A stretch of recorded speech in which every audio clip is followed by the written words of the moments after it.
Hi friends, welcome to Lawmit. I am Muskan Mandhiyan, your legal guide. So guys, कुछ time पहले मैंने channel पर पोल डाला था कि आपको किस सब्जेक्ट पर वीडियो चाहिए।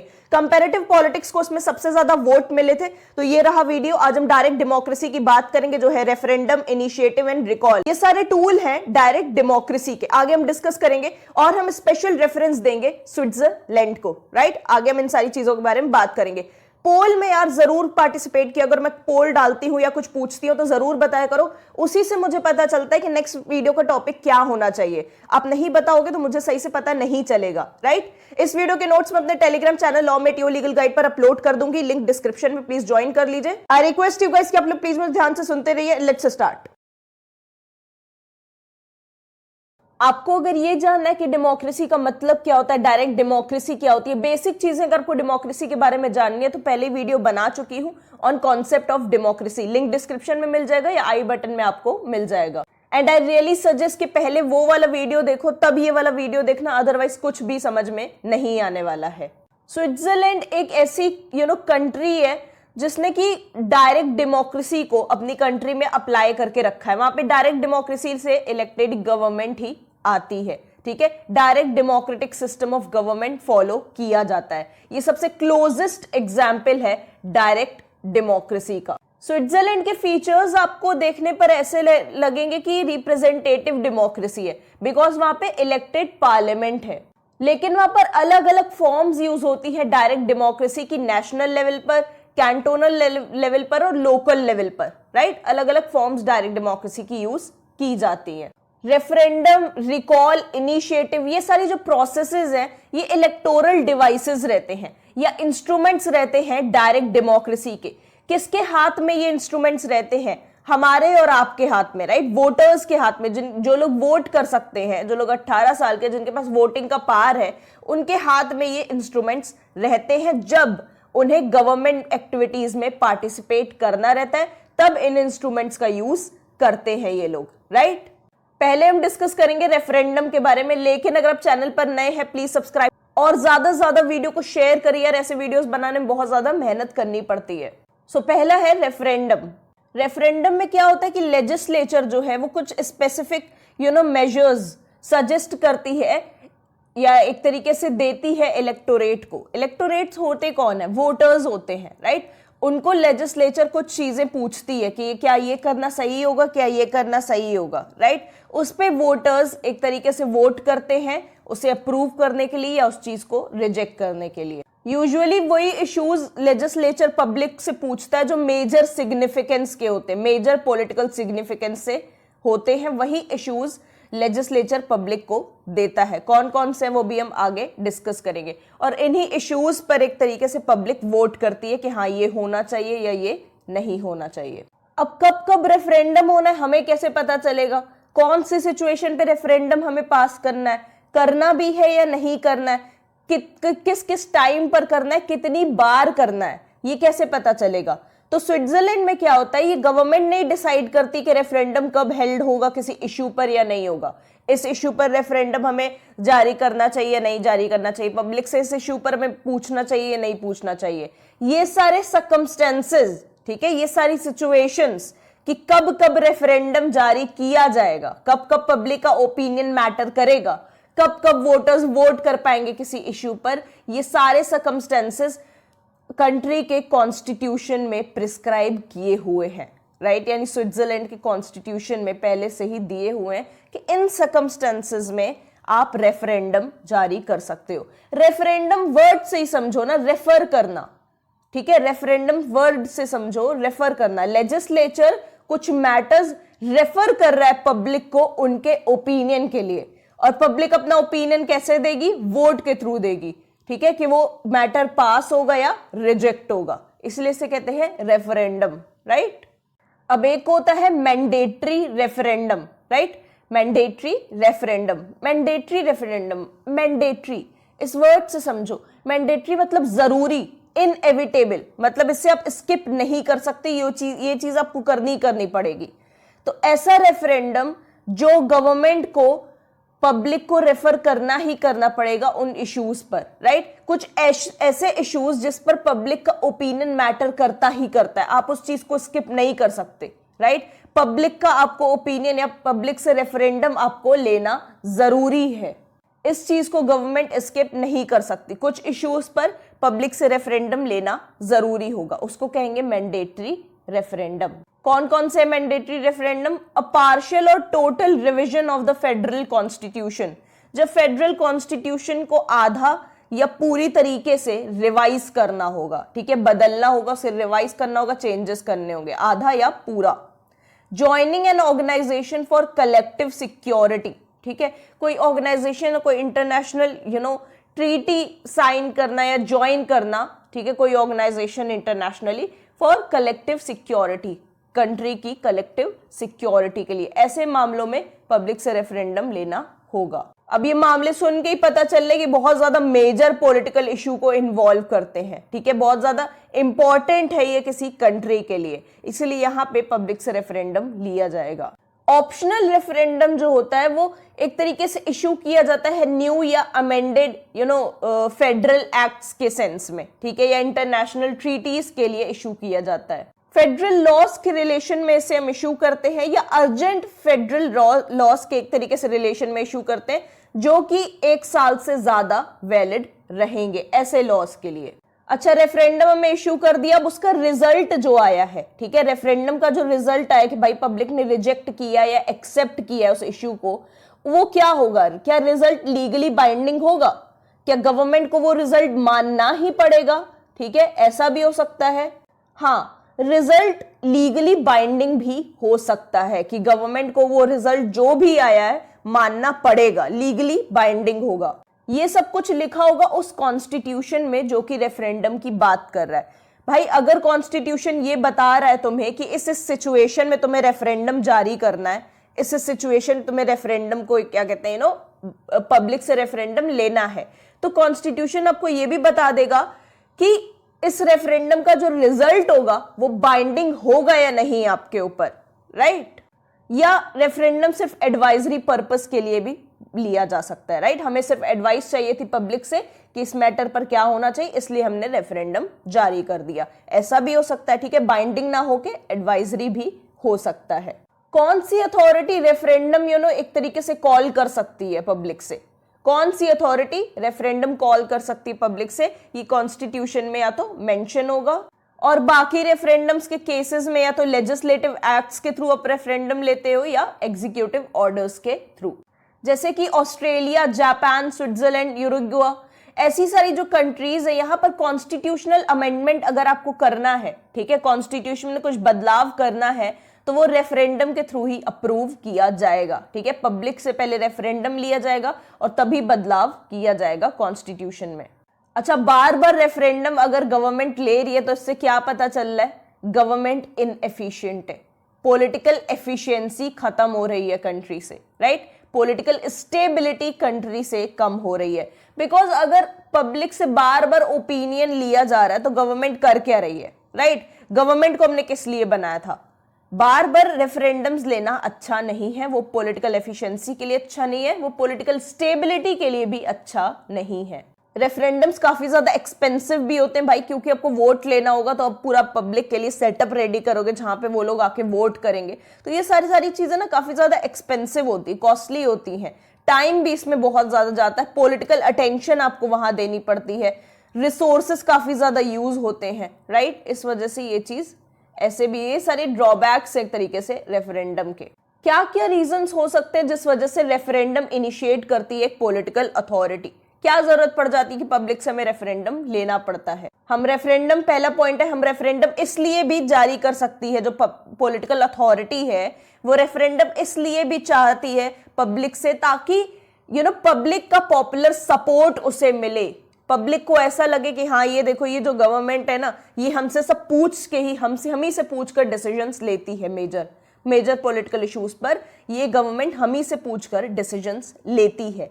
इस वजह से उस गवर्नमेंट को या उस प्रेसिडेंट को पब्लिक का सपोर्ट मिलेगा, इसीलिए रेफरेंडम यूज किया जाता है।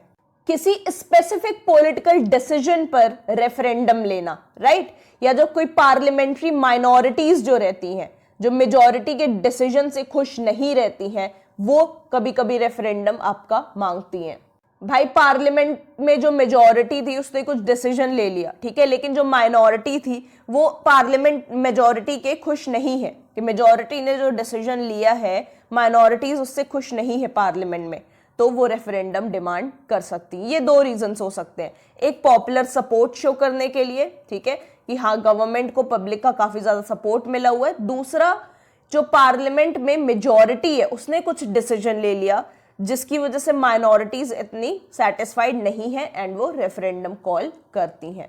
रेफरेंडम या तो लीगली बाइंडिंग होगा या एडवाइजरी हो सकता है, काफी बार ये चीजें कॉन्स्टिट्यूशन में भी दी रहती हैं कि वो लीगली बाइंडिंग होगा या एडवाइजरी होगा।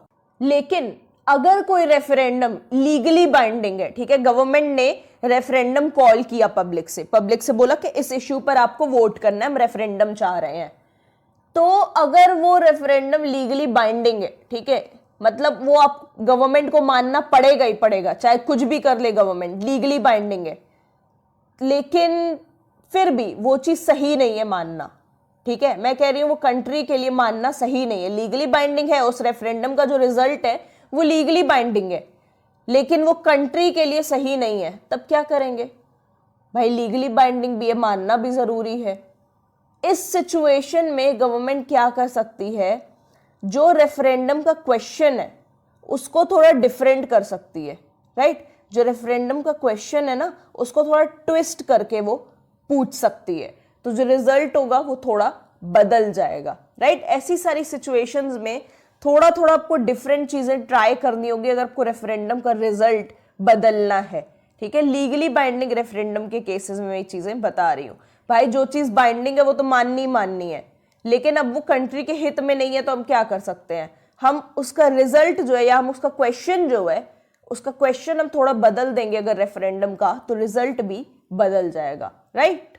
रेफरेंडम का क्वेश्चन बदलने का मतलब है हमें फिर से रेफरेंडम कॉल करना होगा। एक बार जो हमने रेफरेंडम कॉल कर लिया उसका रिजल्ट हम सेटिस्फाइड नहीं है, अब हम उसका क्वेश्चन बदलेंगे थोड़ा ताकि रिजल्ट भी बदल कर मिले, तो दूसरी बार भी रेफरेंडम कॉल करना पड़ेगा, राइट? तो कुछ कंट्रीज में क्या है कि रेफरेंडम बार बार रिपीट नहीं किए जा सकते कुछ पीरियड तक, राइट? एक साल में अगर एक ही रेफरेंडम लिया जा सकता है, 2 साल में सिर्फ एक रेफरेंडम लिया जा सकता है, ऐसा भी कुछ कंट्रीज में है। जैसे फॉर एग्जाम्पल इन अर्जेंटीना, ठीक है, यहां पे क्या होता है, it can not be repeated for 2 years, यानी 2 साल तक सिर्फ एक ही रेफरेंडम आप ले पाओगे, 2 साल में बार बार रेफरेंडम नहीं लिए जा सकते हैं, ठीक है। सिटीजन्स का क्या फायदा होता है रेफरेंडम से? अगर कॉन्स्टिट्यूशन में मैंडेटरी रेफरेंडम के बारे में लिखा हुआ है कि कुछ सिचुएशन में रेफरेंडम लेना ही लेना है, तो सिटीजन्स को बेटर अपॉर्चुनिटीज मिलती है पार्टिसिपेट करने के लिए पॉलिटिकल प्रोसेस में, राइट? पॉलिटिकल एक्टिविटीज में पार्टिसिपेट करने के लिए अपॉर्चुनिटीज मिलती हैं सिटीजन्स को, और एक तरीके से जो पॉलिटिकल अथॉरिटीज हैं वो मैनिपुलेट नहीं कर पाती हैं सिटीजन्स को, राइट? उन्हें जबरदस्ती दबा नहीं पाती हैं, मैनिपुलेट नहीं कर पाती हैं पॉलिटिकल अथॉरिटीज, ठीक है। मैंडेटरी रेफरेंडम्स तो यार कॉन्स्टिट्यूशन रेगुलेट करता है, कॉन्स्टिट्यूशन में लिखे रहते हैं किस किस सिचुएशन में आपको एक तरीके से रेफरेंडम लेना है पब्लिक का, वो कॉन्स्टिट्यूशन में लिखा रहता है। लेकिन ऑप्शनल रेफरेंडम जो रहते हैं वो कॉन्स्टिट्यूशन में नहीं लिखे रहते हैं, वो तो ऑप्शनल है ना, ऑप्शन है आपके ऊपर कि आपको रेफरेंडम लेना है या नहीं लेना है, ऑप्शनल, पता चल रहा है ना, ऑप्शनल है कि रेफरेंडम हमें कॉल करना है या नहीं करना है। तो ये सिचुएशन कॉन्स्टिट्यूशन में नहीं दी होती है, तो इस वजह से क्या होता है, जो पॉलिटिकल अथॉरिटीज है उनके हाथ में एक तरीके से ना ज्यादा पावर आ जाती है, ठीक है। वो अपॉर्चुनिटीज ढूंढते हैं कि कब रेफरेंडम इशू करना है, कब नहीं करना है। वो तभी इशू करेंगे रेफरेंडम जब उसमें उनका फायदा होगा, राइट? जब उनमें उनका फायदा हो रहा होगा तभी वो रेफरेंडम इशू करेंगे, या पब्लिक को इन्फ्लुएंस करने के लिए इशू करेंगे कि हाँ इस पर्टिकुलर इशू पर अगर पब्लिक वोट करेगी तो हमारा ही फायदा होगा, राइट? इसलिए वो रेफरेंडम इशू करेंगे सिर्फ अपने फायदे के लिए। तो ऑप्शनल रेफरेंडम का ये सबसे बड़ा ड्रॉबैक है, और वो मैंडेटरी रेफरेंडम का सबसे बड़ा मेरिट है जो हमने डिस्कस किया। अच्छा, जब कॉन्स्टिट्यूशन रेफरेंडम को रेगुलेट करता है, जब कॉन्स्टिट्यूशन हमें बताता है कि कब रेफरेंडम लेना है कब नहीं लेना है, तो इस वजह से फ्लेक्सिबिलिटी जो है वो काफी ज्यादा कम हो जाती है, राइट? फ्लेक्सिबिलिटी काफी ज्यादा नीचे आ जाती है। भाई जब सिचुएशन है तब लेना ही पड़ेगा। कैसे फ्लेक्सिबिलिटी नीचे आ जाती है मैंडेटरी रेफरेंडम के केस में? कि कोई सिचुएशन आ गई जहां पे तुरंत पॉलिटिकल डिसीजन हमें लेने होंगे और वो बहुत मेजर सिचुएशन है, राइट, तुरंत आपको पॉलिटिकल डिसीजन लेना है, लेकिन कॉन्स्टिट्यूशन में लिखा हुआ है कि नहीं, ऐसी सिचुएशन के केस में रेफरेंडम लेना जरूरी है, तो आप तो फंस गए भाई। कंट्री भी स्टेक पर है, कंट्री की सिक्योरिटी स्टेक पर है, लेकिन रेफरेंडम लेना जरूरी, जिसमें काफी सारी चीजें करनी होंगी, वोट करवाना होगा पब्लिक से। अब सब लोग आके वोट करेंगे, टाइम जाएगा, पैसा जाएगा, इस वजह से ये काफी ज्यादा फ्लेक्सिबिलिटी को कम कर देता है। तुरंत डिसीजंस नहीं लिए जा सकते हैं, राइट, अगर सिचुएशन आ भी जाती है तो। और यहाँ पे एक तरीके से ऑप्शनल रेफरेंडम की बात नहीं की जाती कॉन्स्टिट्यूशन में, जो कि काफी ज्यादा फ्लेक्सिबिलिटी को कम कर देता है। एक तरीके से रेफरेंडम के केस में डेमोक्रेटिक लेजिटिमेसी और पॉलिटिकल एफिशिएंसी और स्टेबिलिटी को बैलेंस करना होता है, ठीक है। इसका मतलब है कि डेमोक्रेसी के प्रिंसिपल्स भी बने रहने चाहिए, ठीक है, डेमोक्रेसी के प्रिंसिपल्स भी बने रहने चाहिए डेमोक्रेसी के, तभी हम रेफरेंडम्स यूज कर रहे हैं, राइट। हम रेफरेंडम्स क्यों यूज कर रहे हैं? ताकि डेमोक्रेटिक प्रिंसिपल्स इंटैक्ट रहे, डेमोक्रेटिक प्रिंसिपल्स फॉलो होते रहे, डेमोक्रेसी बची रहे कंट्री में, राइट।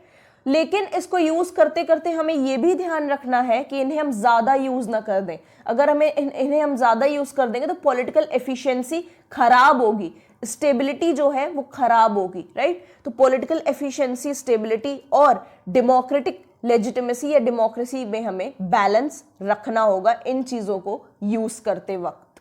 रेफरेंडम जब भी आपने कॉल किया है, ठीक है, सपोज अब एक डेट है जिस दिन आपने रेफरेंडम कॉल किया कि हमें पब्लिक के से हमें ये इश्यू पर वोट चाहिए, राइट, उसके कुछ टाइम बाद ही रेफरेंडम वो लोग मतलब वोट करने आएगी पब्लिक, राइट। एक सर्टेन पीरियड ऑफ टाइम में ही रेफरेंडम दिया जाता है ना। ऐसा नहीं कि अभी देर है तो पता नहीं कितने साल तक रेफरेंडम चल रहा है, ऐसा नहीं है। एक पर्टिकुलर टाइम पीरियड पर ही रेफरेंडम होगा।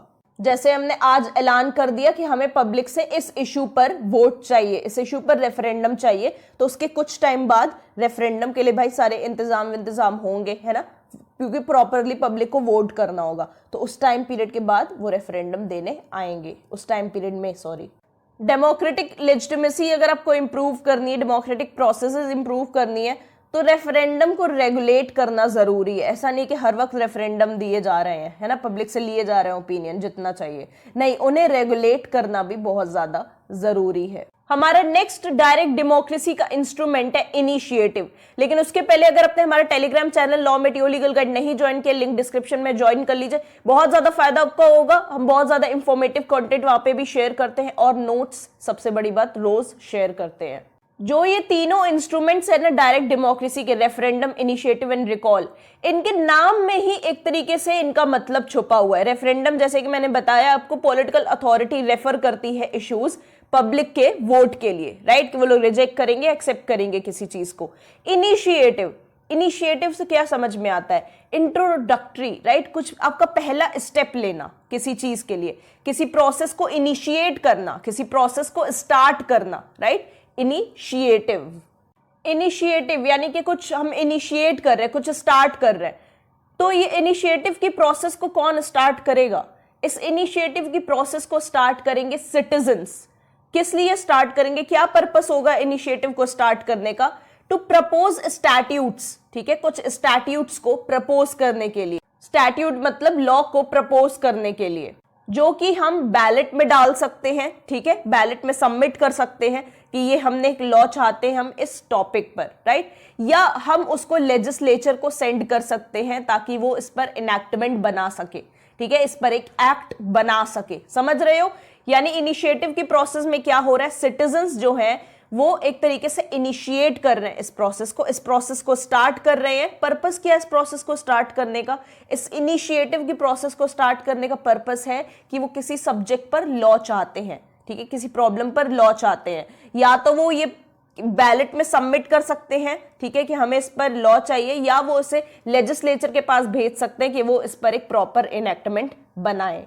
अच्छा, इनिशिएटिव क्या सिर्फ इसीलिए यूज हो सकता है कि हमें कोई लॉ चाहिए, या इसलिए भी यूज हो सकता है कि हमें फेडरल कॉन्स्टिट्यूशन में कुछ बदलाव करने हैं, ठीक है, वो कॉन्स्टिट्यूशन में ये चीजें गलत है और हमें इनमें बदलाव लाना है। हाँ, इसलिए भी यूज हो सकता है। अगर आपको कुछ फेडरल कॉन्स्टिट्यूशन में चीजें चेंज करनी है तो इनिशिएटिव का इसलिए भी यूज किया जा सकता है।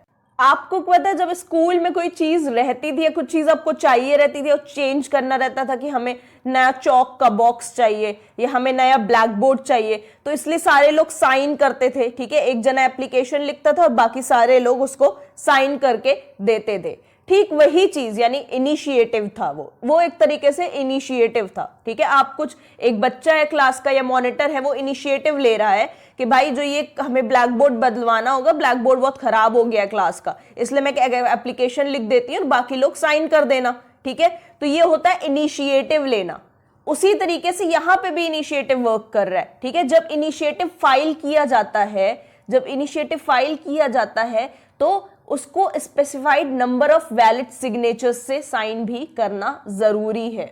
जितनी ज्यादा सिग्नेचर होंगी उतना ज्यादा पार्लियामेंट या फेडरल काउंसिल एक तरीके से कॉशियस होगा उस चीज को लेके, राइट। जितनी ज्यादा सिग्नेचर्स होना जरूरी है। सिग्नेचर कौन कर सकते हैं? रजिस्टर्ड वोटर्स कर सकते हैं, राइट। जो 18 साल के वोटर्स है सिर्फ वही सिग्नेचर्स कर सकते हैं, ठीक है। वो सारे लोग सिग्नेचर करेंगे, फेडरल काउंसिल पार्लियामेंट देखेगा इनिशिएटिव की प्रोसेस को कि हाँ सबने साइन कर दिए। अब अगर उसे लगेगा कि फेडरल काउंसिल पार्लियामेंट को लगेगा हाँ भाई इतने लोगों ने सिग्नेचर किए तो हमें रेफरेंडम होल्ड करना चाहिए इस इनिशिएटिव प्रपोजल पर। ध्यान से सुनो, रेफरेंडम होल्ड करना चाहिए इस इनिशिएटिव प्रपोजल पर, यानी सिटीजंस जिस चीज पर लॉ चाह रहे हैं उस पर हमें एक बार सिटीजंस का वोट लेना चाहिए, ठीक है। वो लोग खुद भी देखेंगे कि हमें एक बार सिटीजंस का वोट लेना चाहिए। क्यों? क्योंकि सिटीजंस को कोई इन्फ्लुएंस भी तो कर सकता है ना, सिटीजंस को कोई बेवकूफ बनाकर भी तो इनिशिएटिव करवा सकता है, इनिशिएटिव की प्रोसेस स्टार्ट करवा सकता है। इसीलिए वो लोग भी वोट लेके देखते हैं कि हाँ सिटीजंस क्या कर रहे हैं वोट में, ठीक है, रेफरेंडम में उनका जवाब क्या है, सच में भी वो लोग ये चीज चाहते हैं या नहीं चाहते हैं, जबरदस्ती इनिशिएटिव किए जा रहे हैं, है ना। इसीलिए इनिशिएटिव प्रपोजल पर सिटीजंस ने जो लॉ मांगा है या जो चीज चेंज मांगा है, उस इनिशिएटिव प्रपोजल पर जो आपकी पॉलिटिकल अथॉरिटीज है या लेजिस्लेचर पार्लियामेंट है वो रेफरेंडम होल्ड करती है, राइट, उस इनिशिएटिव प्रपोजल पर कि आपको सच में भी ये चेंज चाहिए, ये लॉ चाहिए या नहीं, इस रेफरेंडम के थ्रू बताइए वोट करके। कॉन्स्टिट्यूशन में अगर आपको अमेंडमेंट करना है तो आप दो तरीके के इनिशिएटिव मैकेनिज्म्स का यूज कर सकते हैं। अगर हमें पार्शियल रिवीजन करना है, आधा एक तरीके से रिवीजन करना है कॉन्स्टिट्यूशन का, आधा चेंज करना है कॉन्स्टिट्यूशन को या उसमें आधे चेंजेस लाने हैं, तो हम पॉपुलर इनिशिएटिव का यूज करते हैं। सिर्फ एक पार्ट को चेंज करने के कॉन्स्टिट्यूशन के इसका यूज किया जाता है। एंड इसका यूज आप पूरा कॉन्स्टिट्यूशन अगर आपको चेंज करना है, रिवाइज करना है, तो उसके लिए भी आप इसका यूज कर सकते हो। आधे के लिए भी यूज कर सकते हो, आधा कॉन्स्टिट्यूशन चेंज करना है तो आप इसका यूज कर सकते हो, पूरा चेंज करना है, पूरे में चेंजेस लाने तब भी इसका यूज किया जा सकता है। सिटीजंस इनिशिएटिव में क्या होता है, जो कुछ सिटीजंस रहते हैं कंट्री के, वो एक तरीके से आपसे वोट मांगते हैं किसी पॉलिटिकल, कॉन्स्टिट्यूशनल या लेजिस्लेटिव मेजर पर, ठीक है। कुछ सिटीजंस होते हैं कंट्री के जो आपसे वोट चाहते हैं कि इस पॉलिटिकल इशू पर वोट करो आके, ठीक है, हमने इनिशिएटिव की प्रोसेस स्टार्ट की है, आप भी इस पर आके वोट करो। दूसरे जो सिटीजंस है उनसे वो लोग ये कहते हैं, राइट। इनिशिएटिव का रिजल्ट क्या होगा, ठीक है, सबने वोट कर दिया, सारे सिटीजंस ने वोट कर दिया, क्या उसका जो रिजल्ट है वो लीगली बाइंडिंग होगा या एडवाइजरी होगा? दोनों में से कुछ भी हो सकता है, लीगली बाइंडिंग भी हो सकता है और एडवाइजरी भी हो सकता है। एजेंडा इनिशिएटिव्स क्या होते हैं? एजेंडा इनिशिएटिव्स प्रोसीजर्स होते हैं जिसके थ्रू जो सिटीजंस हैं वो एक तरीके से किसी पर्टिकुलर इश्यू को, ठीक है, किसी पर्टिकुलर इश्यू को पार्लियामेंट या लेजिस्लेटिव असेंबली के एजेंडा पर रखते हैं। यानी पार्लियामेंट या लेजिस्लेटिव असेंबली का जो प्लान है या उसका एजेंडा है उसमें ये लोग अपना इश्यू रखते हैं, इसीलिए हम इसे कह रहे हैं एजेंडा इनिशिएटिव। मैं आपको पहले बताना भूल गई थी, सिटीजंस इनिशिएटिव को पॉपुलर इनिशिएटिव भी कह सकते हैं, पॉपुलर इनिशिएटिव को सिटीजन इनिशिएटिव भी कह सकते हैं। इसमें वही होता है जो नंबर ऑफ सिटीजंस, कुछ सिटीजंस मिलकर एक पॉलिटिकल प्रपोजल तैयार करते हैं, एक ड्राफ्ट लेजिस्लेशन प्रिपेयर करते हैं कि हमें ऐसा लॉ चाहिए, ठीक है, उसको कहते हैं ड्राफ्ट लेजिस्लेशन। कुछ ऐसा लॉ हमें चाहिए, उसके लिए एक पॉलिटिकल प्रपोजल तैयार करते हैं, उस चीज को रजिस्टर करवाते हैं और बाकी जो वोटर्स हैं उनके सिग्नेचर्स लेते हैं बिकॉज उनका सपोर्ट चाहिए, राइट। डायरेक्ट इनिशिएटिव में क्या होता है? डायरेक्ट इनिशिएटिव में ये होता है कि पॉपुलर वोट, लोग अपने आप ही वोट करते हैं और कोई भी अथॉरिटी इंटरवेंशन नहीं करती, कोई भी अथॉरिटी इंटरवीन नहीं करती है, इंटरफेयर नहीं करती है। इनडायरेक्ट इनिशिएटिव में क्या होता है, ठीक है, हमने कुछ इनिशिएटिव में प्रपोज किया, हमने अपना पॉलिटिकल प्रपोजल उनके सामने रखा, तो या तो वो उस जो अथॉरिटीज है वो उस प्रपोजल को एक्सेप्ट करेंगी, या उनके पास एक ऑप्शन रहता है कि वो दूसरा प्रपोजल भी हमें दे सकती हैं। भाई सिटीजन्स ने अपना प्रपोजल रखा, ठीक है, पॉलिटिकल अथॉरिटीज के सामने सिटीजन्स ने अपना प्रपोजल रखा कि हमें ऐसा ऐसा लॉ चाहिए, ठीक है, लेकिन अथॉरिटीज जो है, पॉलिटिकल अथॉरिटीज है, उन्होंने कहा हम इससे बेटर ऑप्शन तुम्हें दे रहे हैं, ठीक है, सिटीजन्स को कहा हम इससे बेटर ऑप्शन आपको दे रहे हैं, तो वो एक दूसरा प्रपोजल सिटीजन्स को देती है। अब सिटीजन्स के पास चॉइस है कि वो कौन सा प्रपोजल एक्सेप्ट करना चाहते हैं।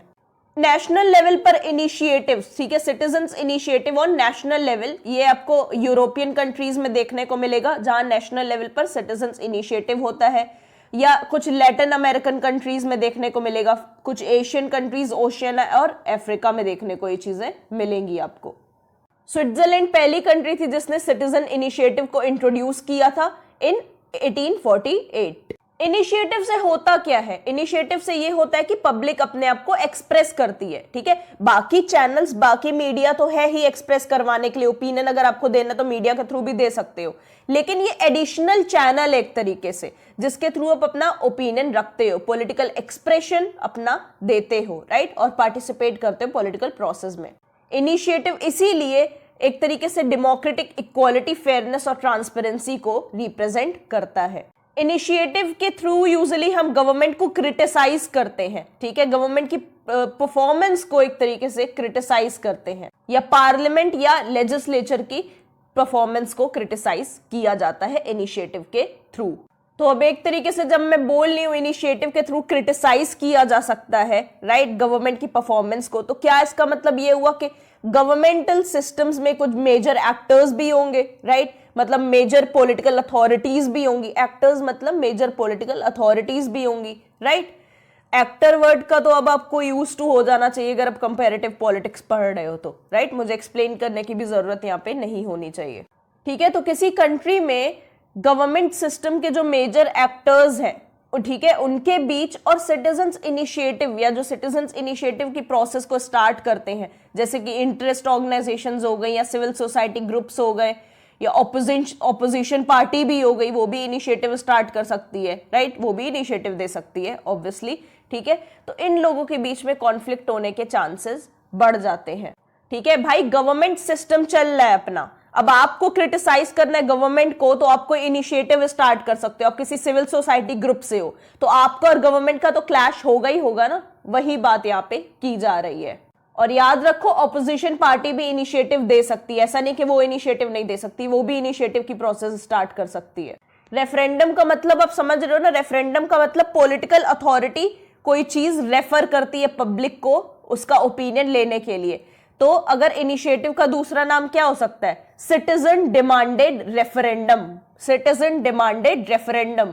यहाँ पे जो सिटीजन्स हैं वो रेफर कर रहे हैं एक तरीके से कोई लॉ या कोई चेंज पॉलिटिकल अथॉरिटीज को, राइट। रेफरेंडम में क्या होता था, पॉलिटिकल अथॉरिटीज हमें कुछ रेफर करती थी, सिटीजन डिमांडेड रेफरेंडम या इनिशिएटिव में क्या हो रहा है, सिटीजन्स जो है वो कुछ रेफर कर रहे हैं गवर्नमेंट को, राइट, कि ये चेंज आना चाहिए या ये लॉ बनना चाहिए, समझ रहे हो। इसलिए नाम में कंफ्यूज मत होना, अगर क्वेश्चन ये भी आ जाता है सिटीजन डिमांडेड रेफरेंडम पे शॉर्ट नोट लिखिए तो कंफ्यूज मत होना, इनिशिएटिव की ही बात की जा रही है, राइट।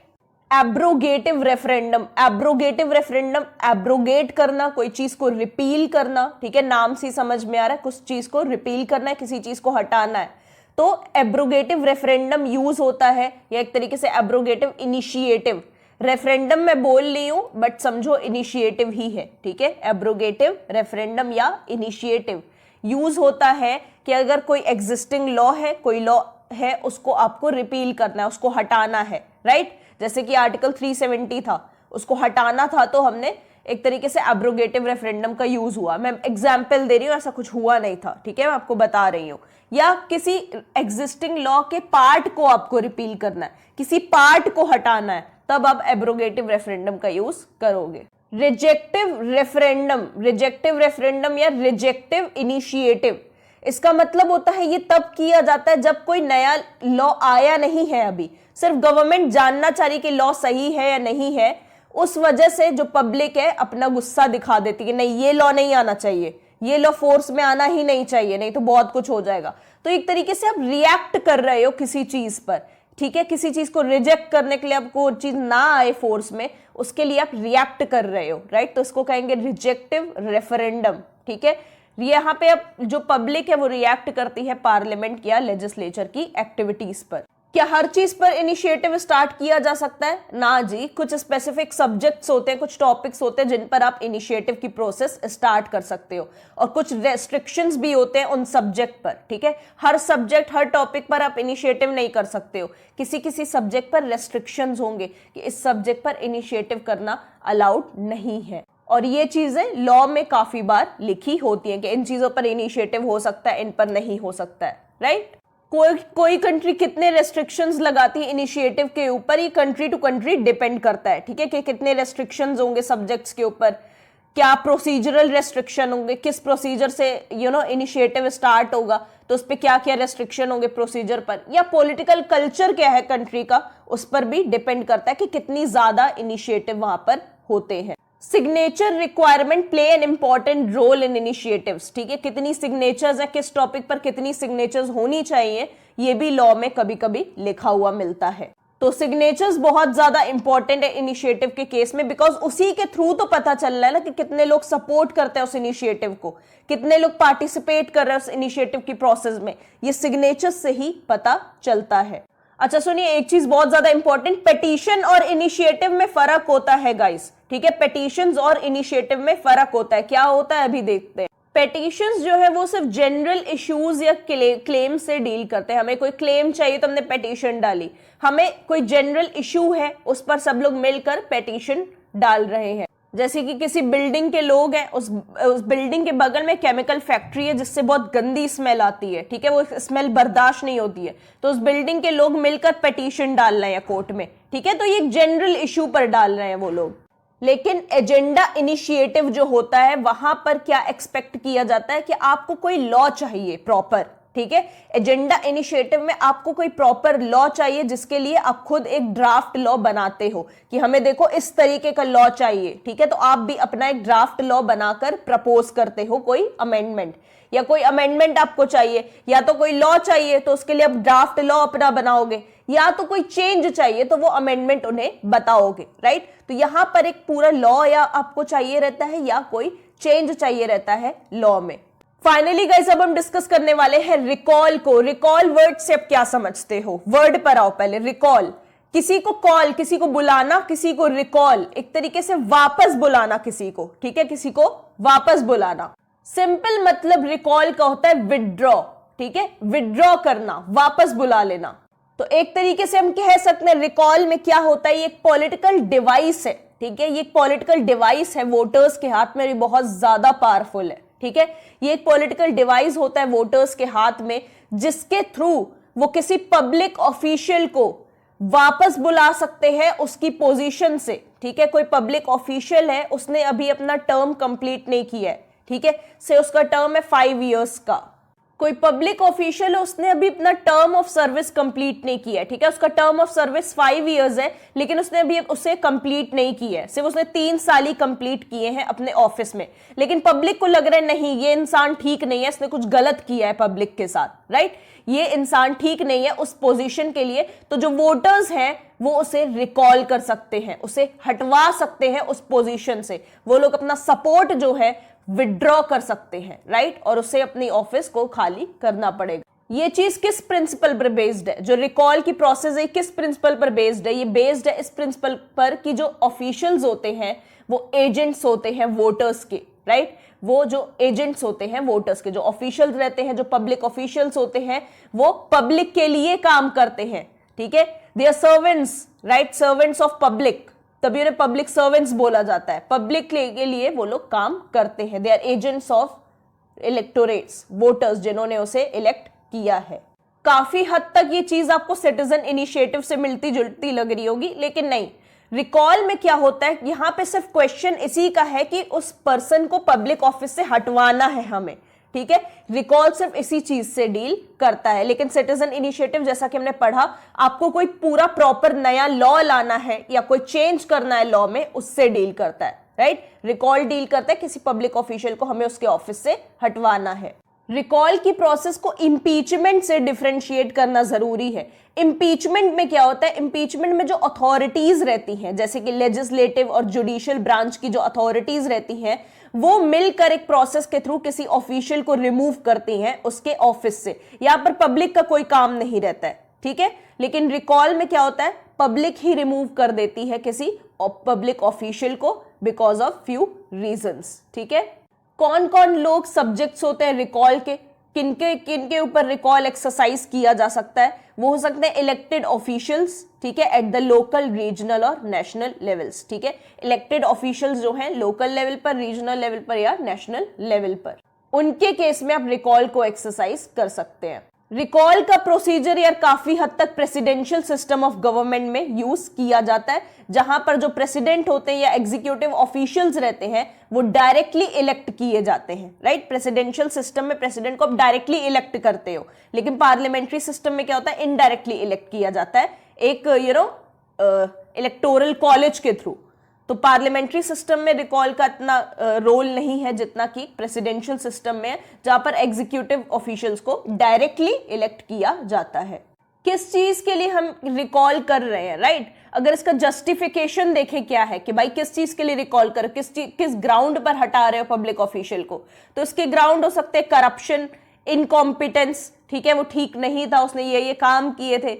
बहुत अलग अलग ग्राउंड्स हो सकते हैं, अनलिमिटेड ग्राउंड्स हो सकते हैं, राइट। उसने कोई गंदा क्राइम कमिट कर दिया जिस वजह से वो डिजर्व नहीं करता उस पोजीशन पर रहना, इस वजह से हम उसे रिकॉल कर रहे हैं। तो अलग अलग ग्राउंड्स हो सकते हैं रिकॉल के। बहुत कम कंट्रीज ने यार इस चीज को अपने लीगल या कॉन्स्टिट्यूशनल सिस्टम में इंक्लूड किया है। जाहिर सी बात है, ऐसा क्यों है, बिकॉज अगर रिकॉल सब इंक्लूड कर देंगे अपने सिस्टम में तो किसी पब्लिक ऑफिशियल को रुकने ही नहीं देगी पोजीशन पे, ठीक है, क्योंकि हर कोई करप्ट है।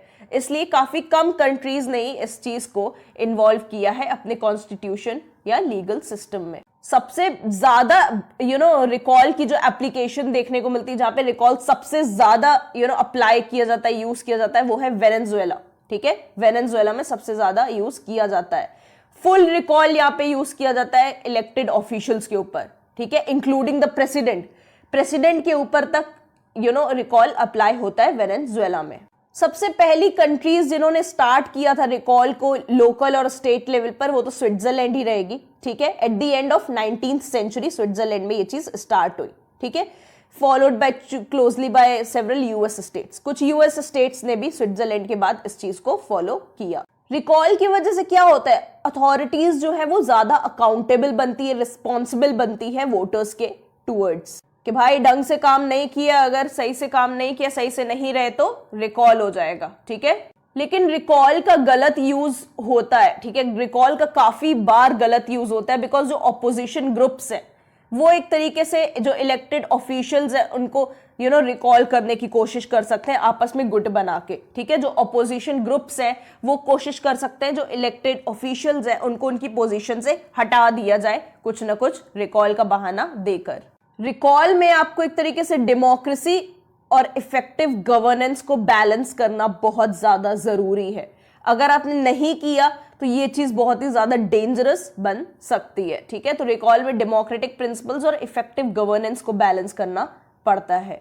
अगर रिकॉल की प्रोसेस बहुत ज्यादा इजी है, ठीक है, रिकॉल तुरंत इनिशिएट किया जा सकता है, काफी ज्यादा इजी है रिकॉल की प्रोसेस, तो इससे क्या होगा, काफी बार रिकॉल्स होंगे, ठीक है। अगर इजी है ना कोई चीज तो वो बहुत बार रिपीट होती है। इस वजह से क्या होगा, रिकॉल इतना ज्यादा बढ़ जाएगा कि जो गवर्नमेंट का एक्शन है वही डिसरप्ट हो जाएगा।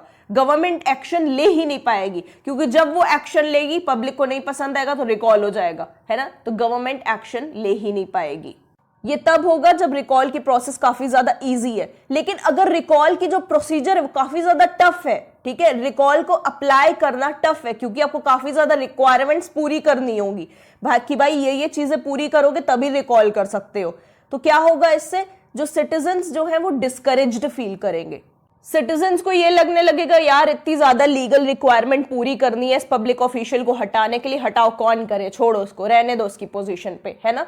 तो बहुत ज्यादा टफ अगर प्रोसीजर होगा रिकॉल का तो ये सिटीजन्स करेंगे ही नहीं, और अगर बहुत ज्यादा कम होगा, कुछ करना ही नहीं होगा रिकॉल करने में, तुरंत रिकॉल अप कर सकते हो, तो इतना ज्यादा कर देंगे सिटीजन्स कि गवर्नमेंट एक्शन ले ही नहीं पाएगी। इसीलिए चीजों को बैलेंस करना बहुत ज्यादा जरूरी है इस प्रोसेस में। जहां पर रिकॉल परमिटेड है, ठीक है, जहां पर आप रिकॉल कर सकते हो, जहां पर अलाउड है रिकॉल करना, वहां पर कुछ क्वेश्चंस हमें एक तरीके से सोच लेने चाहिए कि क्या क्या उठेंगे, ठीक है, क्या क्या क्वेश्चंस उठ सकते हैं, क्या क्या क्वेश्चंस का आंसर करना जरूरी है, ये चीज हमें पता होनी चाहिए, ठीक है।